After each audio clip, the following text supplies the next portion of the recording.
Hey guys, it's Danny. Alrighty, so you'll never guess what I did, except that you will because you read the title. Yes, I got myself some new orchids.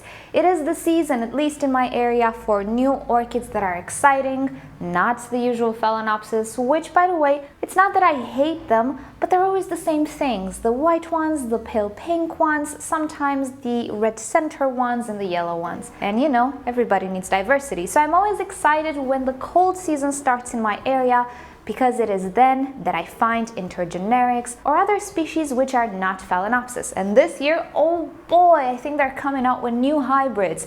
And now I'm talking about the commercial nurseries, the Netherlands nurseries in the case of Europe. So let me just show you what I saw at the flower shop. But oh no!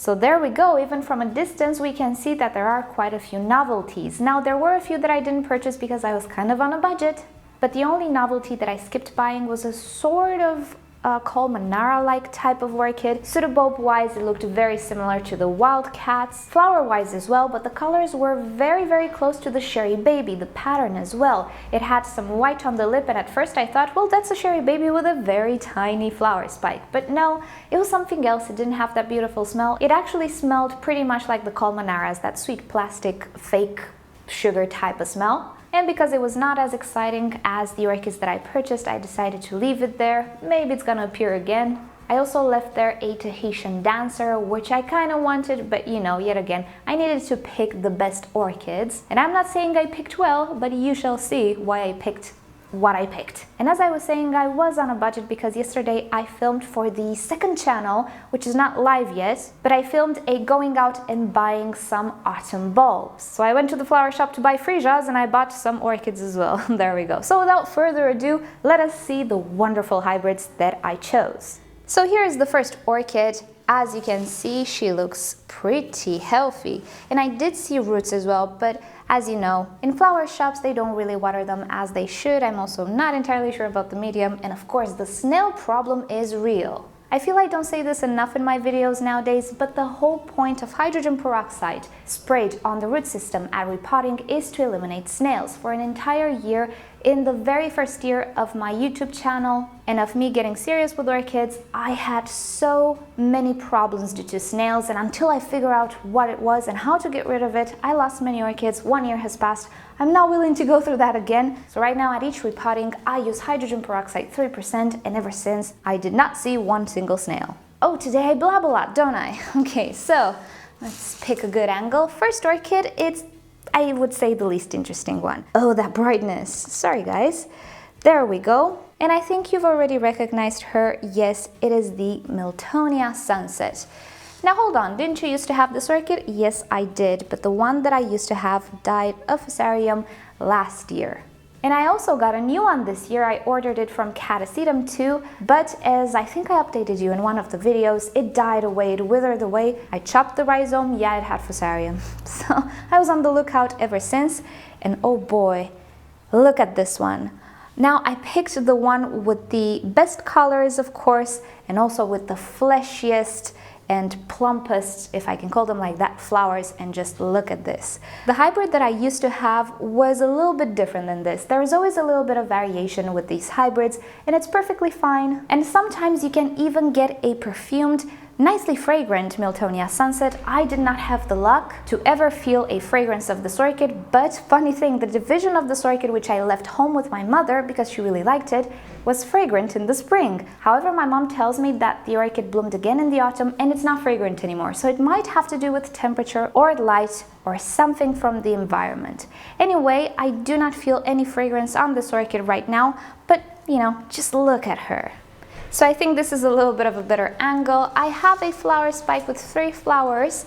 Yeah, they're not in the best condition. One flower withered away. But then again, when I pick an orchid, it's rarely that I go for the flowers. And usually if I pick an orchid for the flowers, it's for the sake of a video, but in this case we already know the Miltonius Sunset. It's a very popular orchid and I already have videos on this orchid, so I didn't really care about the flowers, I cared about the orchid, and I tried to choose the best looking one. I have 4 pseudobulbs, 2 are new ones. One is in bloom and the orchid looks quite nice. Hopefully this one will be okay. It's such a weird thing. My old Miltoniopsis, what am I saying? My old Miltonius Sunset was such a sturdy hybrid. I never had issues with it not producing roots or anything of the sorts. She is behaving really well in my mother's care, but with the Sunset that I ordered from Catasetum 2, it was like a different genre of orchid. It was like a Miltoniopsis. It simply just withered away, refused to produce roots and all of that. So there we go. That's the difference between a stressed orchid and a healthy one. A stressed orchid will always be susceptible to disease, will not perform correctly, and it does not have to do with anything you're doing. It has to do with the orchid herself. And sadly, it's a lottery. You never know what you're gonna get. So anyway, really happy that I finally found my Miltonius Sunset, and let's move on to the next one, which is slightly more interesting. Okay, this one is in the poorest shape, I would say, but I had no choice. It was the only one of its type at the flower shop, so I bought it, and fingers crossed I can bring it to health, because let's find the correct angle. I have never seen this orchid for sale ever before. Let's adjust the light. Now at a first glance you would say, oh, it's another Miltonius Sunset. No, it looks like it. It might be related to it. But do you see any purple on the lip? I thought it was very light purple at first, and I almost didn't purchase it, almost didn't notice it. But then I looked at the lip better, and no, it's not pink. It has no hint of a color. It is pure white. And this yellow is a little bit different than the Miltonius Sunset, which has a more golden yellow, at least my version, the one that I purchased. This is it's a starker yellow. It's not the type of yellow that I hate though. Hate is a strong word. Let's say I dislike. I'm not a fan of the greeny yellow. It's a beautiful color, there's nothing wrong with it. It's just not to my liking, you know? So it's not golden, but it is a beautiful, let's call it chic yellow. I don't know if that makes sense. I love it. I don't know what it is. It is a Miltonia. Just look at the shape. It does have this waterfall of the Miltonia. It is not a Miltoniopsis. Just look at the pseudobulb. They're elongated. It looks nothing like Miltoniopsis. So I have no doubt that she can withstand my environment. And theoretically, I shouldn't have problems, but you never know. And at this moment, she is not fragrant. So for all intents and purposes, it does kind of look like the Miltonius Sunset. Now, if it's a mistake, you know, those little glitches that are just wonderful, derived from the same parents, then, you know, that's great. But it also means that there might not be other clones of it. I really do hope it's a clone or it's a variety of itself and not a glitch, because, you know, if you like it, then you should absolutely have it. And if it's anything like the Sunset, it's an easy grower, it's a really tolerant hybrid, it can withstand heat and all of those lovely things, as long as it's not sick, obviously. But I really hope it is very related to the Sunset. And finally, la pièce de résistance of this little haul, I hope I didn't butcher that. It's, I don't know what it is. It might be a Nelly Isler, and I know I said I wouldn't purchase it, but I'm not sure if this is a Nelly Isler, can you believe it? And I didn't put it in the thumbnail, just so you're surprised. So let's look at the pseudobulbs. They kind of look like the Nelly Isler, but maybe not. There's something weird about her, right? Wait till you see the flowers. The leaves, they look like the Nelly Isler. But the flowers, oh my goodness. Let's see if this this camera absolutely does not know what to do with the color of the blooms. Let's try to fix it. Okay, this is a little better. So, I present to you the Nelly Isler, maybe not. And keep in mind that the camera has real issues with capturing these wonderful colors. It always has issues with reds, saturated colors. So, it's very close to this, but a little bit warmer than this. In reality, it's I don't know how to describe it, such a sweet, yummy, pinky, orangey magenta at the same time. It's just wonderful. And yeah, the camera absolutely doesn't make it justice. Okay, this is a little better actually. This is close to the real color, but keep in mind the color is a little bit redder than this, a little bit sweeter. So yeah, I said I would not buy Nelly Islers, but when I saw this, and yet again I almost missed it because there was a sea of Nelly Islers there. I almost missed it, but then, you know what I saw? exactly this part here. And this detail of flowers, the yellow spot, is something that I always focus on. I think it's the feature that I focus on most because I discovered that with the intergenerics, you can tell a lot about the parentage of a certain hybrid, or it can help you identify that particular hybrid you have if you look at this yellow dot here. You'll notice that Odontoglossum tend to have a more spiky yellow center.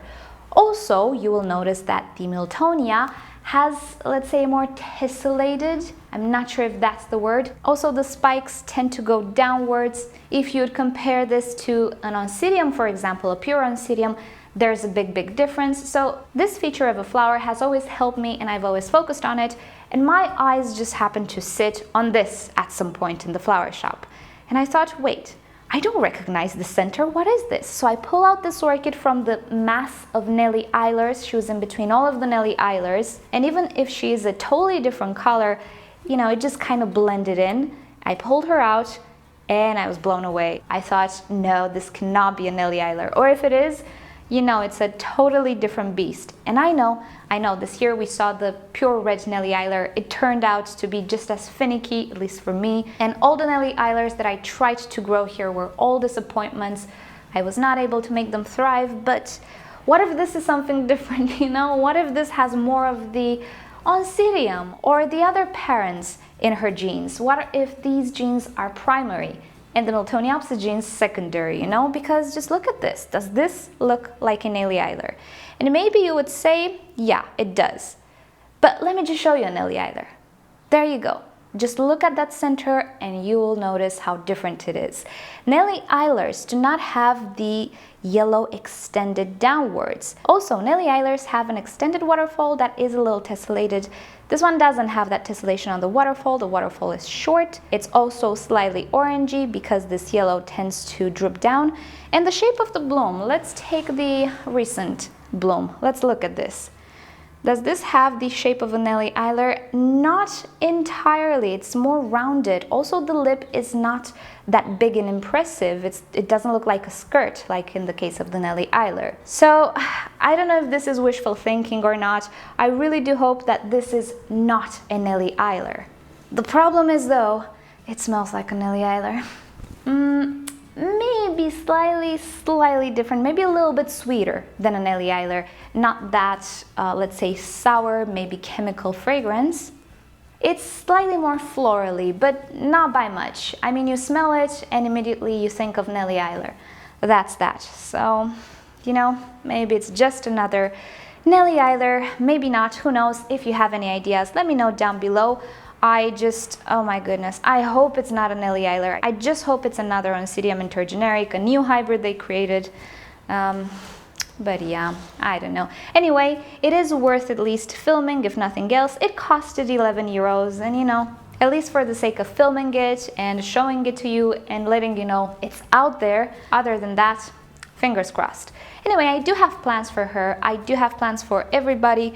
I will just put them directly in semi-hydro and yeah, we'll see how they do. It's also the cold season, so at least I can get them established, but next summer, I really don't know.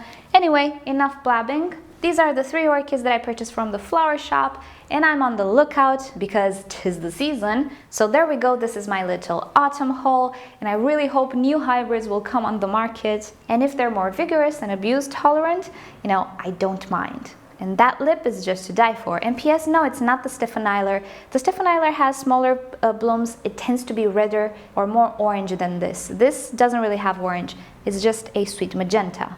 So alrighty guys, thank you so much for watching. Hope you've enjoyed this, and you know the drill. If you've enjoyed this video and got some new ideas about what orchids you'd like to buy, give it a thumbs up. If you hated it, give it a thumbs down. Subscribe to my channel for regular orchids and plants videos, and don't forget to turn on notifications so you never miss a video. And with that said, I'll see you all next time. Bye! Let's continue the series of bad news. This is my Selagineus tana. Oh no, the flower spike is dry, but why? I'll tell you. Because it broke. Look at this. It's broken. It snapped at some point under its own weight and it dried. Way to go. Anyway, it's okay. It is mature now, it can bloom now, so I'm not all that worried. I'm just a little bit bummed about it, but that's that. It's a common occurrence in the orchid hobby, but when it happens, it's always pretty frustrating.